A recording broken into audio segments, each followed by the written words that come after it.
Bonjour à tous. Dans Photoshop CS4, il est possible d'ajouter des filtres, des scripts ou encore des panneaux. Par exemple ici, dans le menu script, vous voyez que les commandes colorées constituent les éléments qui ont été ajoutés.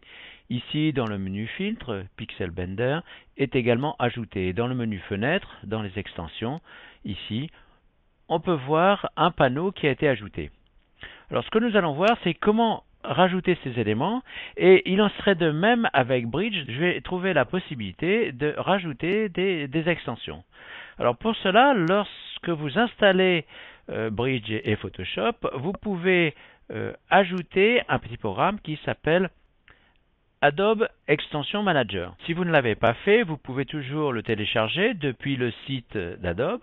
Il suffit d'aller à la rubrique téléchargement Adobe Exchange, puis ici vous trouverez la possibilité d'installer ce programme. À partir du moment où celui-ci est installé, vous pourrez, en cliquant sur cette icône, aboutir au filtre Adobe Exchange et y trouver différents éléments en fonction des programmes souhaités. Par exemple, au niveau de Bridge, je pourrais rajouter des éléments de Bridge qui vont s'afficher. Et vous voyez par exemple que j'ai ces différents éléments. Donc il suffit de télécharger. Certains sont gratuits, d'autres sont payants. Donc à partir du moment où je télécharge ceci, je retrouverai sur le bureau le fichier qui me suffira de glisser dans le petit programme que je vous ai signalé ici pour obtenir ceci.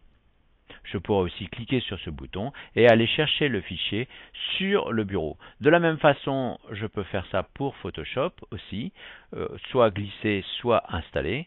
Ou alors, dans certains cas, il faudra que je glisse l'extension voulue dans le dossier qui sera indiqué lors du téléchargement. Alors, on va regarder ce que proposent ces petits ajouts, et notamment, par exemple, on va commencer par le petit script ici d'automatisation AutoViewer. Donc, ils ne sont pas, pour la plupart, ils ne sont pas francisés. Celui-ci va permettre de créer de nouvelles galeries Flash. Donc, il suffit d'indiquer un dossier. Je vais prendre par exemple ce dossier ici, d'indiquer un endroit où je vais ranger le site qui sera créé. Je définis la configuration du site. Par exemple, là, je vais laisser la valeur par défaut. Et quand je vais cliquer ici, donc le script va être lancé. Et voici le résultat. Donc, j'ai un autre diaporama qui est créé. Alors, je vais revenir dans Photoshop. Ici, moi, j'ai rajouté le script que vous venez de voir ici.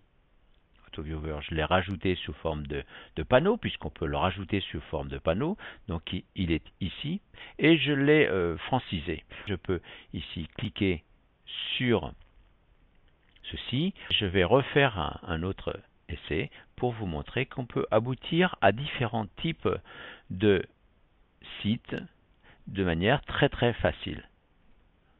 Donc voilà, je vais changer par exemple ceci, et je lance. Alors pour ce qui concerne les autres éléments, ici ce sont des scripts, mais pour ce qui concerne les autres éléments, il faudra pour certains les mettre dans le dossier, dans un dossier preset puis panel. Voilà l'élément voulu. Et donc j'ai une autre façon de visualiser les diaporamas que je fais. Donc ceci évidemment je pourrais après le mettre en ligne. Je reviens sur Photoshop et je poursuis ce que je signalais. Donc pour les panneaux, il faudra les mettre dans un dossier du programme qui s'appelle Preset puis Panel. On les retrouvera dans le menu Fenêtre Extension. Et pour certains éléments, par exemple ceux dans Bridge, on les retrouvera, ils seront installés directement au bon endroit, et on les retrouvera par exemple dans les menus ici.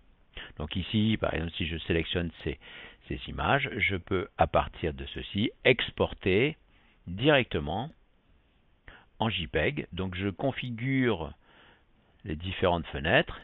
Donc ici, moi, j'ai fait quelque chose de prédéfini.